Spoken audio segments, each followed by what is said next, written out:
This is the Detroit Sports Podcast Network. Welcome back to the Fanalysts, ladies and gentlemen. I don't know about you guys, but I had a really interesting roller coaster of a fantasy week. Alvin Kamara kind of messed my week up on Sunday night. How about you, Nick? I had a bit of an up and down week myself. What's going on, guys, by the way? Welcome back.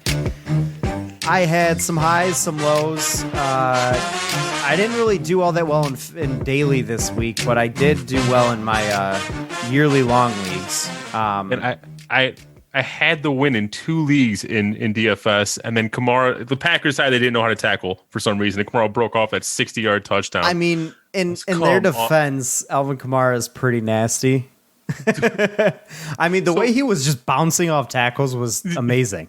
So we were talking about on our other podcast, the Fan Report podcast, we were talking about our Lions matchup next week with Drew Brees, and I was wondering, I'm not too worried about you brought the point of you want the Lions to focus in to zone in on Kamara, and if Michael Thomas is healthy, to focus in on Michael Thomas. I was like, you bring up a good point because Drew Brees isn't throwing much to his ancillary receivers, and you look at last night, it was like a dump off to Kamara every single play. Well, I mean, if look at his entire body of work this season, he does not push the ball downfield whatsoever. It's dink and dunk the entire time. Michael Thomas's opportunities are going to come in short or medium yardage routes, and Alvin Kamara, obviously, he loves as a trusted option for good reason. Mm-hmm. But that's all Drew Brees is going to do. He's not going to push the ball downfield at all. He can't anymore. He's 100.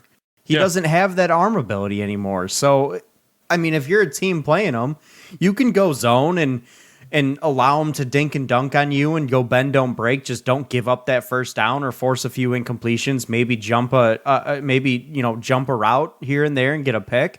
Or you can play man and cover one, maybe double up a guy like Michael Thomas and not let them beat you deep. Don't give up that big play.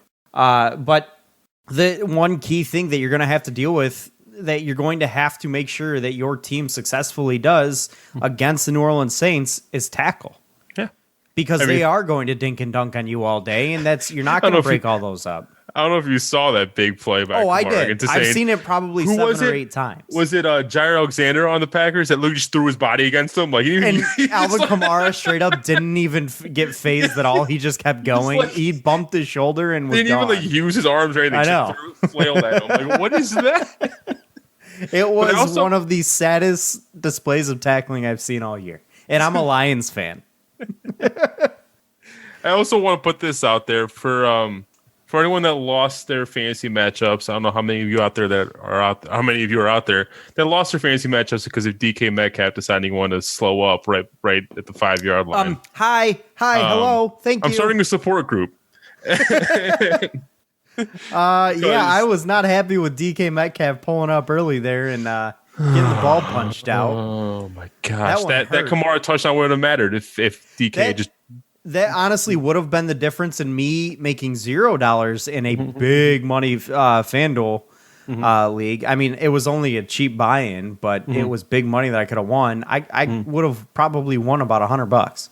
Jesus Christ. If he doesn't slow up, because I had the Russell Wilson, I won duo with Russell Wilson, DK Metcalf. Yeah. So it's a huge point swing for me. You went for the stack right there. I did, and not getting that extra 10 points and then minus the 2, so 12 points there was massive for me.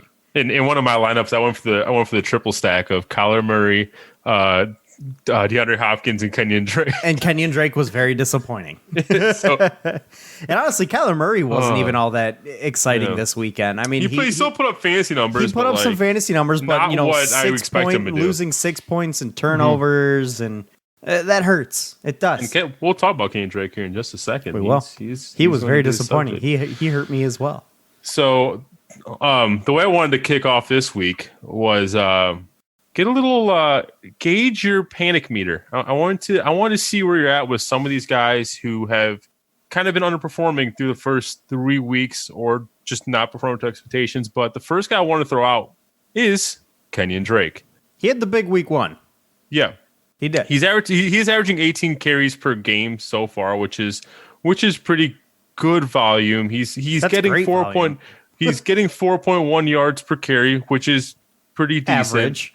This week against the Lions, I think it was 18 for 73 yards. Yes, just about. And that's about what he's been getting you every week. The Lions should have been a matchup where he easily goes for 100 and a touchdown at least. I mean, the Lions defense until this past weekend was abysmal. Lions rush defense in particular was abysmal.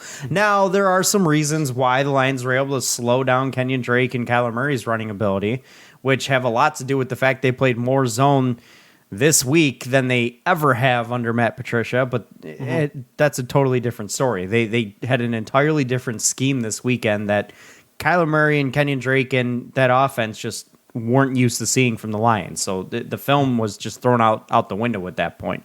Yeah. But go ahead and continue. So basically, I wanted to gauge where are you? How like if you're a Kenyon Drake owner, are you tilting yet? Where are you on the panic meter? I'm not panicking at all. I'm actually fairly comfortable with him. Every good player is going to have a down week, but any running back that is on a team that has an electrifying offense like the Arizona Cardinals, is a balanced offense like the Arizona Cardinals, and has playmakers that aren't just this running back. You tell me that he also gets 18 plus touches a game. I'm not panicking on that at all. I am pretty comfortable with that. We saw what he can do in week 1. Did he have a good week last week? No. But I'm encouraged by the volume. I don't think Chase Edmonds is really a factor to ever even come close to taking work away from him right now. So I'm not really worried about Kenyon Drake at all. He's the clear number one. He's the guy in that backfield. He's going to continue to get opportunity, and he's a good player. And he's going to have opportunities in running lanes open for him on a weekly basis. So and he's a big time playmaker. So he's going to make a play happen. Did he last week? No. But had he scored a touchdown, we would have been talking a different situation here. So no, I'm really not all that worried about Kenyon Drake right now at all. Once I start seeing that volume dip down, then I'll start to worry. But until then, I've got no reason to worry. Yeah, I'll go as far as to say that I'd actually be actively trying to see if I could buy low on Kenyon Drake right now, see if I can find a fantasy owner that's tilting. Because if you look at his upcoming schedule, yes, it's disappointing that against teams like the Lions and the Washington football team, there you go. he wasn't able to produce what you're expecting. But the rest, like the next few games, you saw the Panthers, the Jets, the Cowboys, all in a row. He's got the Seahawks, who actually have been a disappointing defense so far, and the Dolphins. Like that's 5 straight games where I'd be locked and loaded with Kenyon Drake. So. Absolutely. And honestly, the Washington football team defensive line is honestly pretty good. Is their defense amazing? No. But is their defensive line young and up and coming and looks pretty damn good? Yes, it is. I like the Washington defensive line quite a bit. So, I mean, they're able to stop players from making a play every now and then. And the Lions, again, like I mentioned, they scheme differently than what anybody expected them to. So that obviously would throw off your offensive game plan if you're the Cardinals. So, but again, I'm not worried because the volume is there. He's got a soft schedule coming up. So I expect him to have some opportunities to put up some big fantasy numbers in the next few weeks. Yeah. I'm going to shift to another running back, Joe Mixon. He's logged a total of 52 carries in the season but averaging only 3.2 yards per carry on those carries.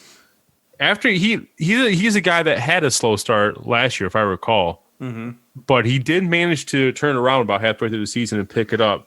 Are you projecting a similar outlook for Joe Mixon this year, or are you panicking? I've got the panic meter up pretty high for Joe Mixon, and the reason is because that offensive line is just abysmally bad, and I mean abysmal. Like it straight up dumpster fire there in Cincinnati with that O-line. Yeah. And I just don't think the offense is good enough. All across the board. I think a rookie quarterback, nobody's scared by a rookie quarterback. And AJ Green, that looks like he's a shell of what he once was. He's a ghost out there. Tyler Boyd's not very effective right now.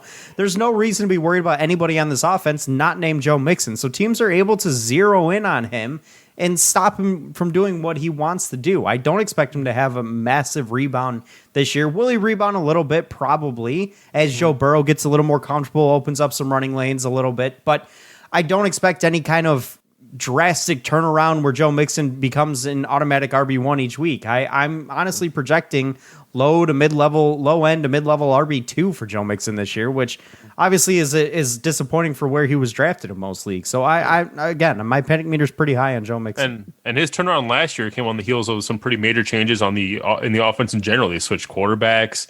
And I don't see them switching from Joe Burrow anytime soon. No. And I'm not saying it's Joe Burrow's fault that Joe Mixon is not finding the running lanes. It's nothing to do with Joe Burrow. It's like you said, it's that O-line.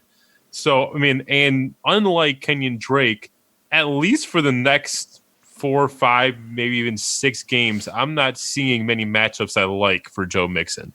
So, no, absolutely not. Yeah, I'm on the same boat as you were. I mean, I would love to sit here and tell go buy low on Joe Mixon, but I'd probably avoid him. If I'm a Joe Mixon owner, I'm probably trying to get rid of him. Not like wholesale, but I'm trying to get rid of him. Yeah, I'm not looking to. I mean, if he's your RB1, you're probably in trouble right now. Mm-hmm. That's not a great situation to be in versus a situation where you have a guy like Kenyon Drake where he was drafted. In most cases, he's probably your RB2, so you're sitting pretty there. Mm-hmm. In most cases, obviously not in all, but in most cases, Kenyon Drake's probably your RB2, and that's the situation in my league that I have Kenyon Drake. I also have Dalvin Cook, so I'm not exactly panicking whatsoever. But if Joe Mixon was my RB1, I absolutely would be hitting the panic button, trying to find help elsewhere for sure. Mm-hmm. All right, let's move over to the wide receiver here. Jarvis Landry. On the season so far, he's had 12 catches. That's 4 per game for 143 yards and no touchdowns. And that's to add to that, it's not like he had a really slow start to week 1 and but he had a really good week 2 and 3. No, like he's been steadily doing worse each week. That Cleveland offense in general has felt kind of messy outside of Nick Chubb and Kareem Hunt. That's such a good backfield. Yeah. If you're a Jarvis Landry owner and knowing the schemes that you've been seeing with this Cleveland offense, where's your head at? Well, this one's a little tougher to gauge because we saw how good Jarvis Landry can be with Baker Mayfield at the quarterback position last year. Mm-hmm. Obviously, they have a good rapport. And for that alone, I would probably be a little bit more comfortable. I wouldn't quite hit the panic button just yet. I'm not entirely trusting of this Cleveland Browns offense yet, but I do think that the rapport between Mayfield and Landry here is enough of a reason for me to believe that Jarvis Landry is going to have a bit of a bounce back as the season progresses. I'm not saying that he's going to jump up into wide receiver 1 territory or anything like that, but I do think he's going to be a very solid to high-end wide receiver 2. Mm-hmm. He's got talent, and he's got a quarterback that likes to throw him the football, so I think that eventually they'll get this thing figured out, and he'll kind of come back to what he's supposed to be. Yeah. Also, for me, it's kind of like what we just discussed with Joe Mixon. Whenever there's like any kind of major change, be it a coaching change or just kind of offensive personnel change, and it affects the player positively, I tend to over exaggerate that positiveness and kind of buy in even more on the player. It's the same with the other end when a team has like a new coach, like the Browns doing Kevin Stefanski, and I see Jarvis Landry all of a sudden struggle 3 straight weeks after having a really good rapport with Baker Mayfield the year before.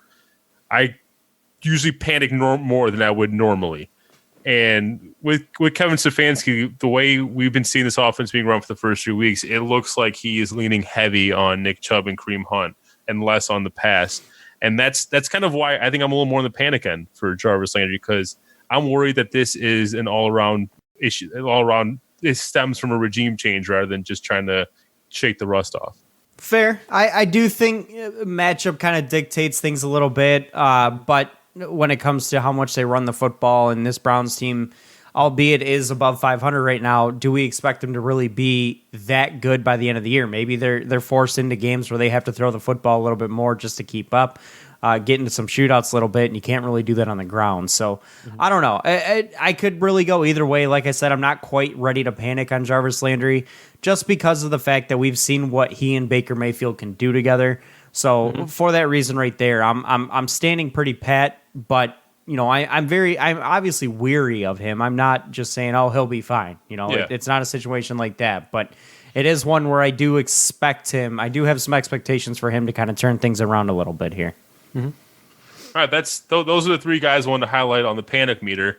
I did have one other thing I wanted to bring up before we get into our starts and sits and waivers here, and that is the emergence of Nick Foles as a starting QB in Chicago. How does that change for you? Does that change your outlook at all on the Bears offense, like guys like Allen Robinson or Dave Montgomery?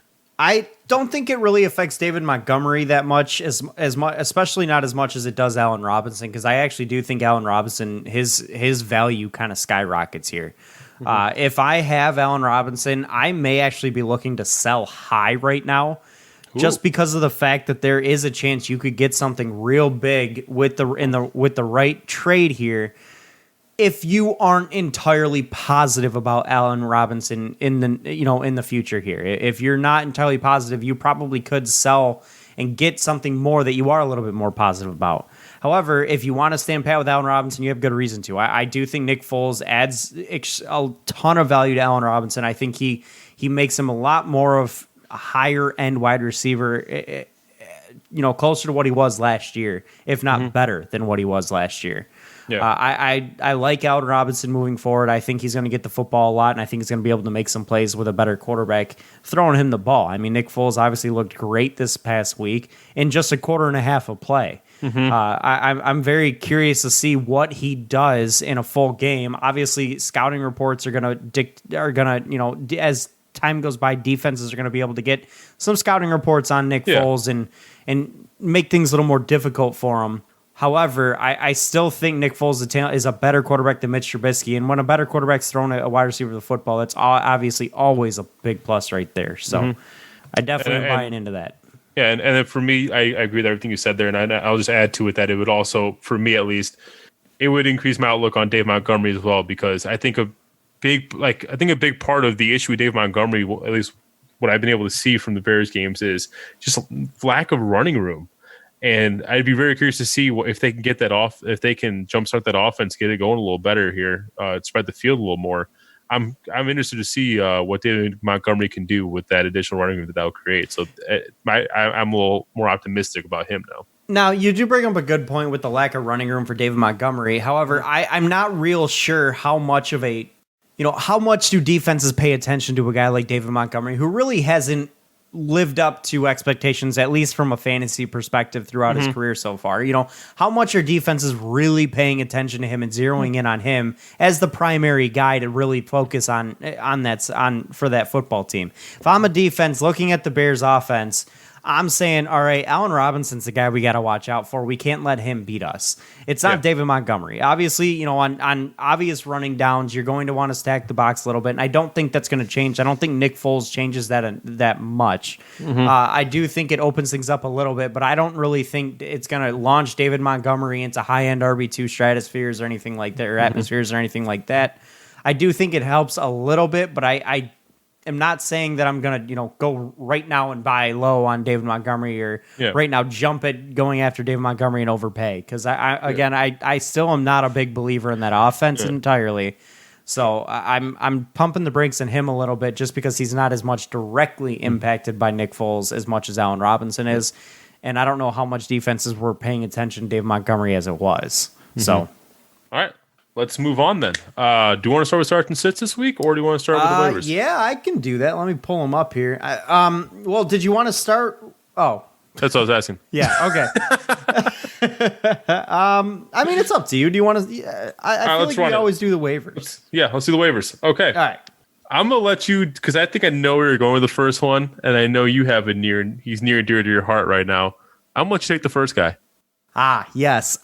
Justin Jefferson. Yeah. If he is not owned in your league, you better go pick him up. And fun fact, he's not owned in my league because I dropped him last week. I made the mistake of dropping him to try to go after Russell Gage. I listened to my own advice and I'm mad about it. I mean, Russell Gage is not a bad receiver to have on your lineup right now. He's not. Sucks that you dropped Justin Jefferson when you did. But obviously, Justin Jefferson had an explosive week. He had the coming out party this past week.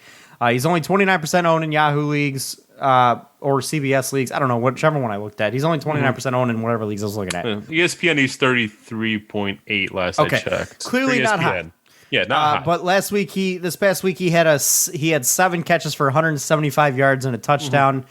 Those are stupid numbers. And some sick dance moves. Yes, that too. But those are some stupid numbers, and honestly, that coming out party is probably going to just make things worlds better for the entire Vikings offense. We saw it wake up this past week. Obviously, they still lost. They blew it, but they woke up. This was obviously their most complete game offensively that we've seen this year. And I honestly, with the added Justin Jefferson there, it opens things wide open for guys like Thielen, guys like Rudolph, guys like Dalvin Cook and Alexander Madison, and obviously himself as well. I think it's going to make the offense as a whole click a lot better, which includes his numbers continuing to be, him being a factor. Obviously, he's not going to put up 7 catches for 175 yards and a touchdown every week. It probably won't even happen again.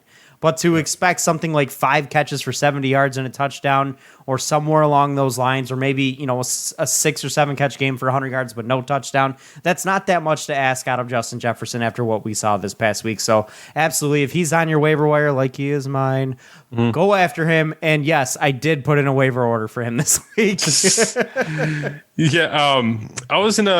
I have a similar story, like kind of the opposite side of it, but this week in my fantasy league, my team has been decimated. My wide receiver core specifically has been decimated by injuries. I filled my IR up already. We have 4 IR spots this year. Jesus. I've already filled it up. We've only got 2, and I haven't used any of them. Knock on wood. So Knock on wood. I had to pick up an emergency replacement on Sunday morning, and I was sitting there between Greg Ward and Justin Jefferson, and actually both end up doing pretty well. But I was looking at Justin Jefferson, and I was like, because I was looking for someone that I had confidence in having a good game that day, and I was like I like him as a player, but like, is this really no Quan Treadwell situation? Like, I don't know. And then I was like, there was really no reason to believe he was going to have a good day this past week. He just exploded. And I love the Cincinnati matchup with Greg Ward, and I had Jalen Reagor on my team. So I'm like, this would be a good replacement at least until Jalen Reagor comes back. And I know Deshaun Jackson ended up getting hurt in that game, which helped me a lot as well. But it amazes me he still plays. And right, he's like the what's his face? Vincent Jackson. He's like the Udonis Haslem. Oh, Udonis Haslem. Yeah, that's a good one. But so like right now, I'm sitting there with Greg Ward. I'm like, I don't know how long I want to hold on to Greg Ward for, but I really wish I had Justin Jefferson right now. But yeah, I agree. Justin Jefferson would be my number 1 priority pickup on waivers this week. I'm going to give you another receiver, though. Yeah, he's a guy you jump after this week. Brandon Ayuk. That's another guy on my list. 0.6% of leagues. Our rookie receiver. Last game, he had 5 catches on 8 targets, as well as 3 rushes, for a total of 101 scrimmage yards and a touchdown. This is a guy that the Niners drafted in the first round, and fans were looking for him to have a big role in this offense because the amount of draft capital that the Niners invested in him. He was largely quiet for 2 weeks, which I'll be honest, really worried me. I drafted Ayuk for our buddy Alex in his league because he couldn't do his draft, and he wanted to drop him. I told him to hold on to him, but I started feeling bad after week 2. I'm like, maybe you should drop him. Maybe it's not going to work out. But so I would definitely look at picking up Brandon Ayuk if you can't get your hands on Justin Jefferson. It's another guy that I expect to return some value for you over the long term, over the course of the season. Yes, I know Deebo Samuel is set to come back from injury.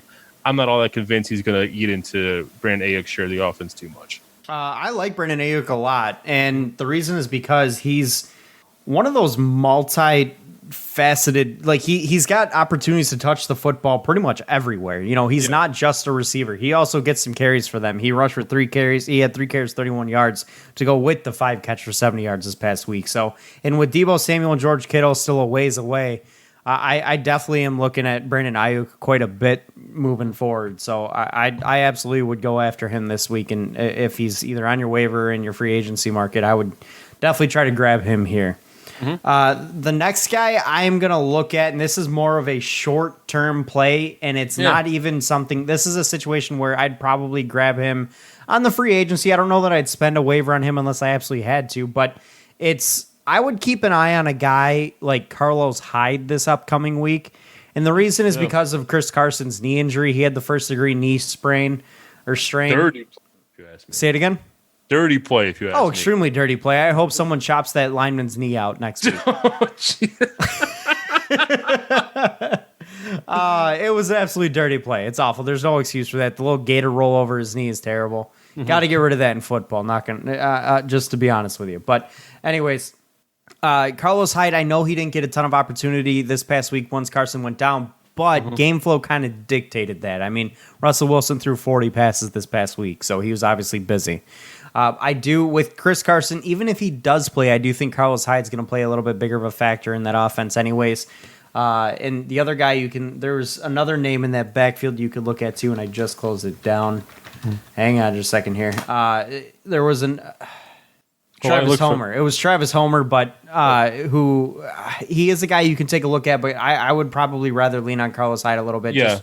Just because. I wouldn't go too deep because they don't even know if Chris Carson's injury is going to be like a long-term thing. Right. It's a first-degree knee strain is the official diagnosis from what I've heard. So I don't know if which obviously for running backs is problematic. Yeah. But so I don't know if he's going to miss any time. But even if he doesn't miss time, Carlos Hyde in a desperation play or a super deep league, maybe something you take a look at because I do expect to see his workload kind of move up quite a bit this week. And next week is a good matchup too for the Seahawks going against the Dolphins. So like if Chris Carson ends up sitting out, Carlos Hyde is a smash play. Absolutely, and he's going to be especially in DFS leagues, he's going to be pretty cheap. So it may be something you want to take a look at there also. Yeah. So I'll give you a running back, actually a wide receiver turned running back, but he gives you dual utility in fantasy leagues, and that is Cordero Patterson.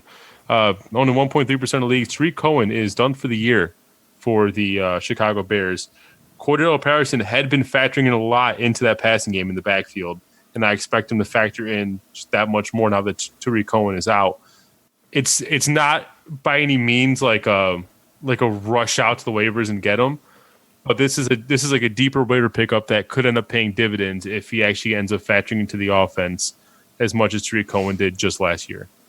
Obviously, like you just mentioned, we know how important Tariq Cohen is for that Bears offense, and if Cordero Patterson can step into that role, there's obviously a lot of opportunity there for him. So, Tariq Cohen at times over the past last year had more value for that team and for fantasy purposes than a guy like David Montgomery did. So, if Cordero Patterson steps into that role, that's obviously he was not existent this year until he got hurt. But but that is something. If he steps into that Tariq Cohen role that we've seen in years past, that could be something that's really effective for your fantasy team as a flex play on a weekly basis, depending on matchup. So I'd look at it. Do you have any other ones? That was it. That's all I had. This week was not as big on injuries and not as there wasn't as much rush out to grab somebody this week. Yeah. T. Higgins is a guy I would take a look at. Yeah, I still have a couple though. I'll go ahead. I want to throw out one tight end, second straight week that he's made a big impact. Mo Alley Cox from the Colts. He's owned an 8.6% of leagues. Now, over the course of 2 weeks, he's now had 8 catches for 161 yards and a touchdown. So he looks like he's going to be a big part of this offense. And Philip Rivers, if you can see how Hunter Henry did when he was healthy under Philip Rivers, and Antonio Gates before him. I was going to say you're kind of missing out on arguably one of the greatest tight ends ever. I think Mo Alley Cox is actually going to be someone that you can actually start at the tight end position for the rest of the season. So if you're looking for a tight end, I think he's one to pick up. And the other one is just a reminder. We recommended him last week already, but Justin Herbert, again, another 300-yard game. That's 2 in a row. Pick him up, stash him, especially in Dynasty League. What's your belief in a guy like Nick Foles? Do you go out and grab him if you need a quarterback? I don't hate the idea. I actually didn't really consider it that much. He was named the starting quarterback for next week for the Bears. Yeah, he was, and for the foreseeable future. So I think you can definitely go pick him up because it's not like he has any shortage of weapons in that offense. So I think he is someone that you can definitely look at to pick up. I personally, depending on what league you're in, if you are in a dynasty league, I still would lean Justin Herbert just because he does have a lot of good keeper potential. But Nick Foles actually, I guess, does have the potential to outperform Justin Herbert this season.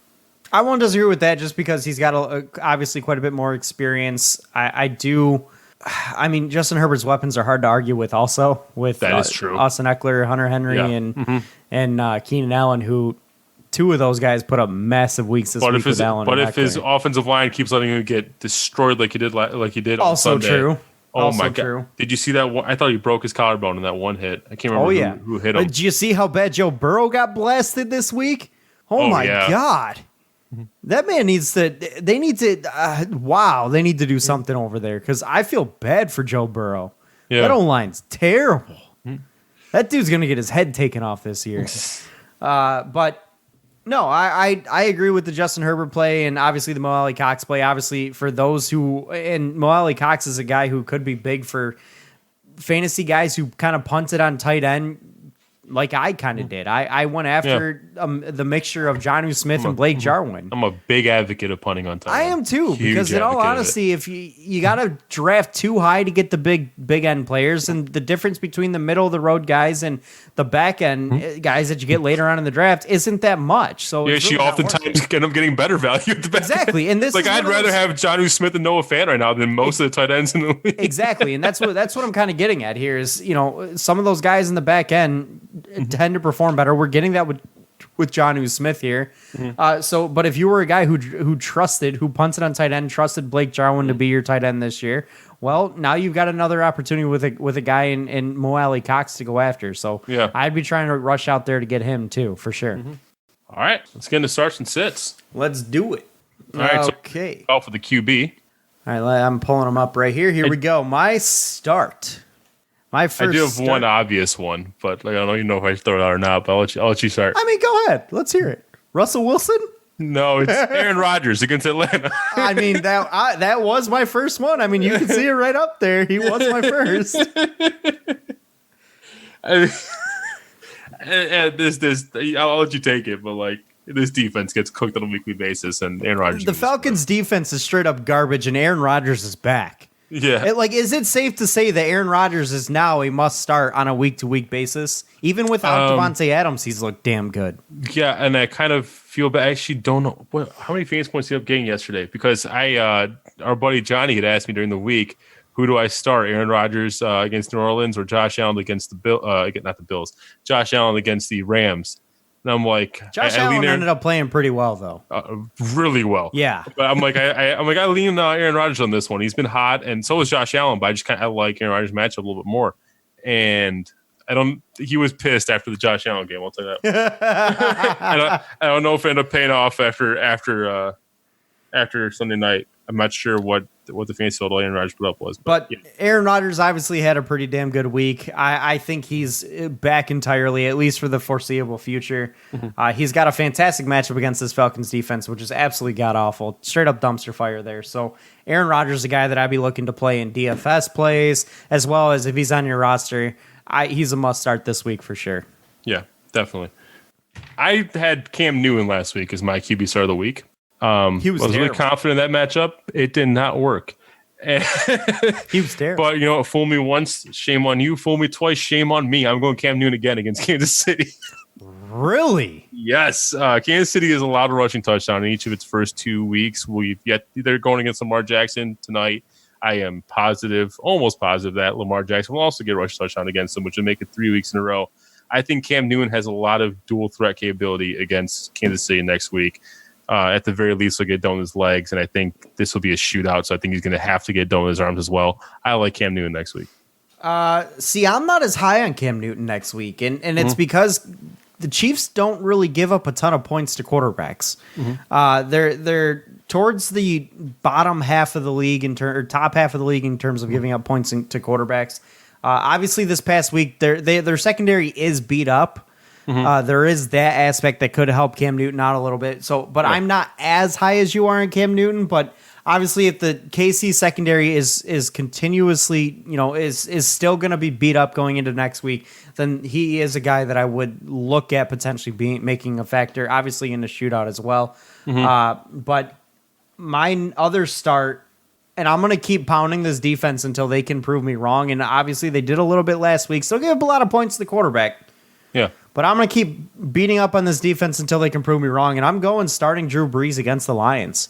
Okay. The Lions defense still, I'm not a big believer in. Obviously, they had a much better week this week against Kyler Murray, forcing 3 turnovers. Kyler Murray still put up good fantasy numbers, though.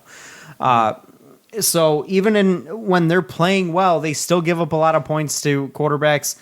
And I think Drew Brees is going to be able to, especially if he has Michael Thomas back, I think he's going to be able to dink and dunk, complete passes, and allow them to make plays with their legs after a short pass to score a bunch of touchdowns this week. I like that matchup a lot just because, again, I'm not entirely – I don't buy into this Lions defense at all. I don't think they're any good. So I know he doesn't push the ball downfield much, but the matchup is there for him to make something happen this week for sure. Mm-hmm. I do have one more start, a little bonus start here, and I'm actually going to throw out a guy we just mentioned a little bit earlier here, and that's Joe Burrow against Jacksonville. This Jacksonville defense is actually even worse than we thought it was going to be. They just let the Dolphins score 31 points on them. I think Joe Burrow can do some damage against this defense, and T. Higgins might be another good play yet again next week. So I do like Joe Burrow as a play next week. T. Higgins is the guy I'd be looking at in FanDuel or DraftKings this week for sure. Mm-hmm. Switching on over to sits right now. This is one that I'm not necessarily saying is a sit, but more of a beware. Mm-hmm. And it's Kyler Murray going up against the Panthers. Now, I know the Panthers defense isn't great. However, they haven't allowed a ton of points to quarterbacks. And I actually and when I saw this, I was like, there's no way that's true.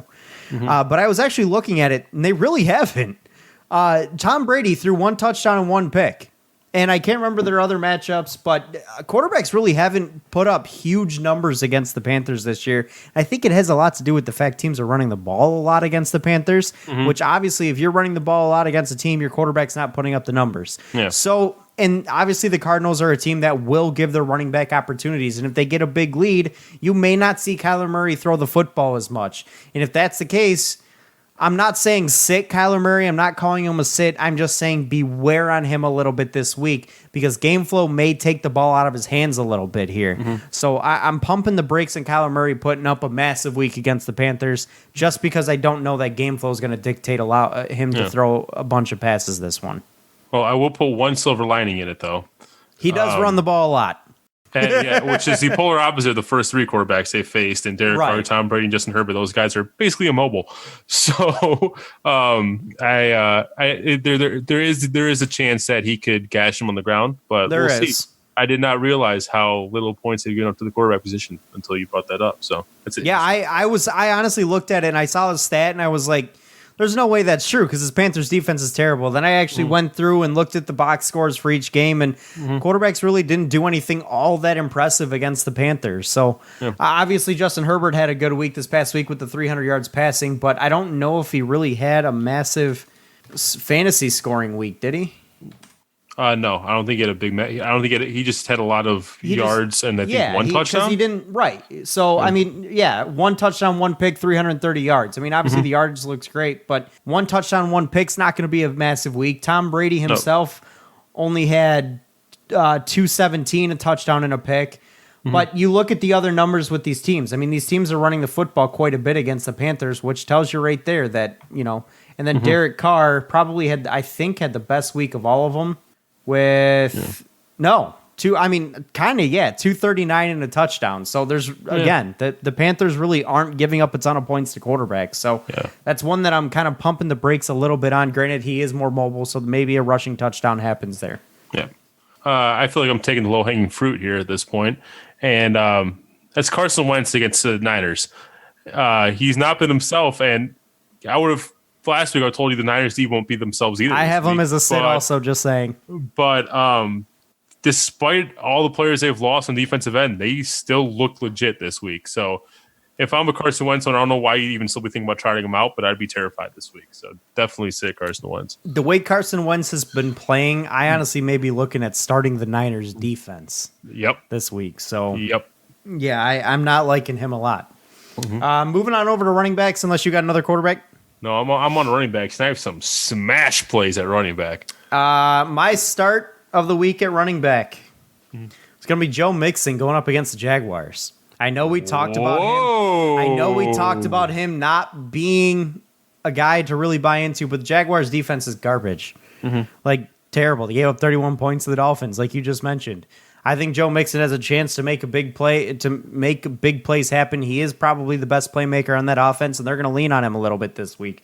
You like Joe Burrow? Well, I like Joe Mixon also. I think he's got a good matchup this week. So I'm leaning on him a little bit here. My start of the week, the number one guy of all positions right now for me in all starts is Alvin Kamara against Detroit. Looking at how much he was targeting against the Packers, I felt like that was too easy. It is. It's low hanging fruit, but we can't not say it. I think you should. I think like if you, for example, if you're putting a fan lineup together, I think you should build it around getting Alvin Kamara in your lineup. Spend big on him. First guy you put in. I think Detroit is going to get gashed by him. I mean, granted, we did say the same thing last week against with Kenyon Drake, and it came out to bite us in the ass. But except Calvin Kamara can get it done. Alvin Kamara can get it done, multifaceted, and the quarterback loves the dink and dunk. Yes, he can't throw downfield, so there's limitations there. But also, I just, if I'm building a DFS lineup this week, I'm starting with Alvin Kamara, and then in all honesty, I'm throwing in Russell Wilson as well, just because he's got the Dolphins this week. And my God, is that a good matchup? So you go Alvin Kamara with the Lions, Russell Wilson with the Dolphins. You can keep your lineup cheap the rest of the way. I mean, like we mentioned, T. Higgins is a play to look at. There's obviously cheaper tight ends that are. Mo Alley Cox is probably a cheaper tight end. Jonnu Smith has remained a cheaper tight end. So I would look in that realm to keep things inexpensive and be able to build around those two guys for this week in DFS. And that's how that's what I'm focusing with my lineups on. So agreed. Definitely like the Alvin Kamara play. My next start of the week is Kenyon Drake against the Panthers. Yep, I have him too. The Panthers, I know Kenyon Drake had a bad week last week, but I do think he has a bounce back this one. The Panthers' running defense is garbage. Their defense entirely is garbage. So I like Kenyon Drake, and I expect him to have a big game, big bounce back. He's hungry. He wants it.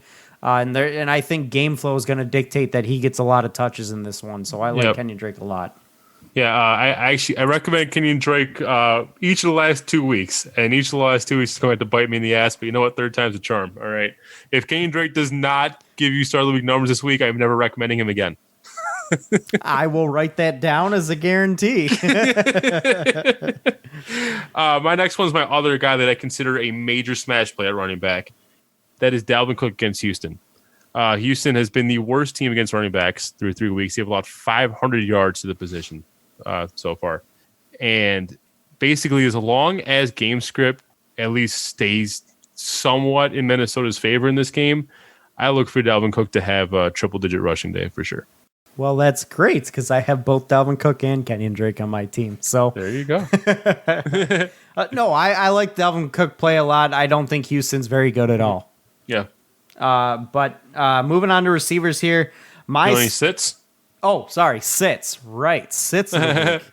My first sit of the week is Miles Sanders against the Niners. That's my only sit of the week. That Niners defense stops the run big time. And Miles Sanders didn't look all that great last week. Obviously, he still put up 95 yards on, I believe, 17 carries, which isn't bad.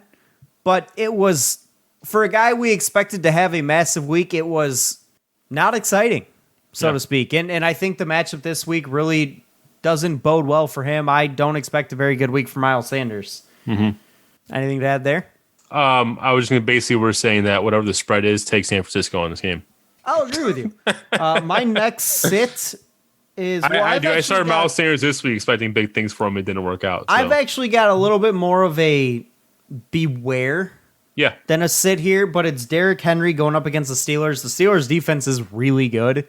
And while Derrick Henry is a guy who can obviously break a game open and make big plays at any time, Derrick Henry this week could end up having a bust week just because of the fact that the Steelers' defense could shut him down. So I'm pumping the brakes on Derrick Henry a little bit. Obviously, he's not a guy. He's a guy you're starting every week no matter what. But he's not a guy I'm going to spend a bunch of money on DFS because I do not like that matchup. I do have one other guy I don't really like this week, even though I do still think he plays all right. But it's Austin Eckler going up against the Buccaneers.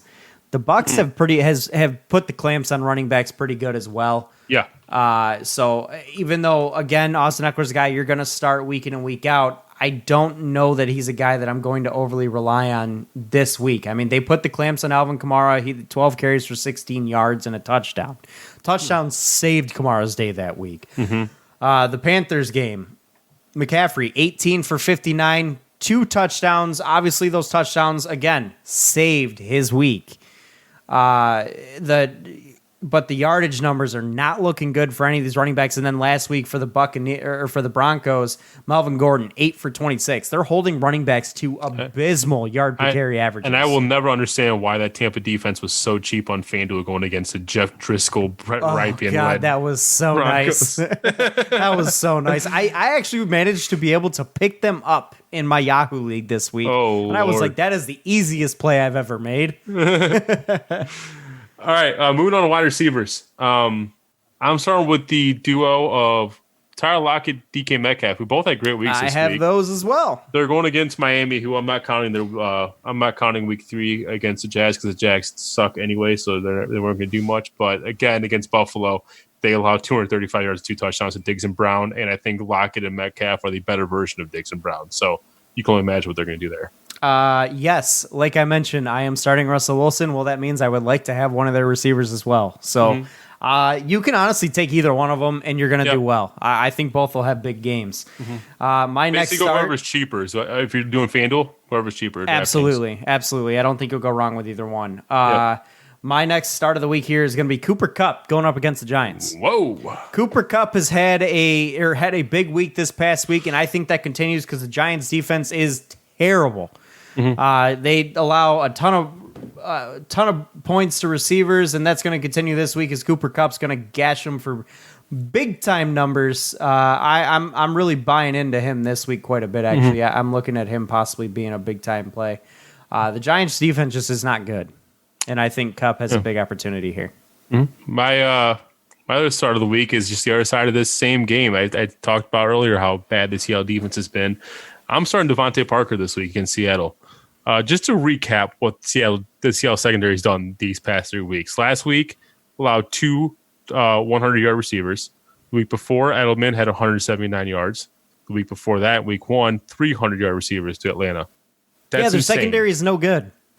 So I think Devontae Parker is going to eat against them. Their secondary may be equally as like for how good their offense is. Their secondary may be equally as bad. Yeah. I think it's a no-brainer. I would definitely be looking to because Devontae Parker's really been pretty inexpensive in FanDuel as well. I'd be looking at potentially playing him this week too. So that's another name I like. I also am going to be looking at Marquise Brown for the Ravens up against the Washington football team. Wide receivers tend to have field days against that Washington football team, and that I believe will continue with Marquise Brown. So look for him to have a big week. He's been quiet so far to start the year, so we're waiting for him to I think wake he up. had a pretty solid week 1, if I recall. But I wonder what he's doing right since. now as we speak. I don't know. But my sit of the week is Mike Evans going against the Chargers.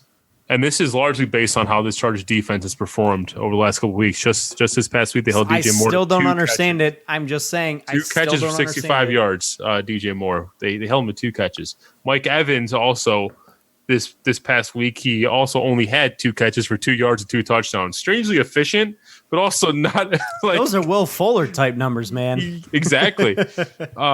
And then you also have the possibility that Chris Godwin may not be going, so he might just get additional attention on that on the defensive end. So He had 4 targets this week. That's a little scary. I'm afraid of playing him this week because I'm afraid that Chargers defense. I'll be honest. Not gonna argue with you there. My sit of the week is gonna be Terry McLaurin up against the Ravens. I think the Ravens are gonna give the Washington football team's offense fits all day. The Ravens defense is legit, and the Washington football team's offense is not. Expect a lot of turnovers and a lot of the ball going the Ravens' way. So I don't love Terry McLaurin this week. Moving on to tight end. My tight end start of the week. Noah Fant against the New York Jets. The Jets have been extremely vulnerable to tight ends. They have allowed 3 touchdowns to tight ends for the last 3 weeks. I think Noah Fant's going to get you the 4th, maybe in the 5th. I've got Mark Andrews going up against the Washington football team as my start of the week. Ooh. He will torch these guys. The Washington football team defense gives up a ton of points to tight ends, and that's going to continue this week because Lamar Jackson loves himself some Mark Andrews in the tight end in the end zone. My sit of the week, surprise, surprise, another Eagle. Zach Ertz versus Yep, that's who I got. against the 49ers. That's who I got. Again, despite losing key linebackers, the 49ers managed to hold Evan Ingram this past week to 3 catches for 22 yards. Yes, I know Dallas Goedert's hurt, which means extra attention for Zach Ertz on the offensive side of the ball. I just think that the Niners are very capable of shutting him down. 100% agree. They happen to have an elite level tight end on their offense. Granted, he's hurt, but that just means that they know how to defend a guy like that because they see it every day in practice. So I think they're going to focus in on Zach Ertz a lot and shut him down because that Niners defense, as I mentioned before, is stupid good. Jeez, I feel bad. I feel like we beat on the Eagles this week. I mean, we normally beat up on the Lions, so it's fun to do it to someone else for a change. If we had any Philly fans listening to this, or they're tuning out now, they're like, all right, screw these guys. Are they, though? Because I feel like Philly fans beat up on their team equally as much. Yeah, I feel that. All right, move on to defenses. Yeah, let's stream some defenses here. All right. My first defense, despite their poor performance this week, I'm running with them. The Rams against the Giants. That's a good one. I do think this Rams defense is better than they put on this past week against the Bills because I do think the Bills offense is still underrated. Is stupid good despite not having anything that pops out at you. Yeah, and that Giants offense without Saquon Barkley is equivalent hot garbage, of puke in a garbage can. So give lit on fire. I'm rolling with.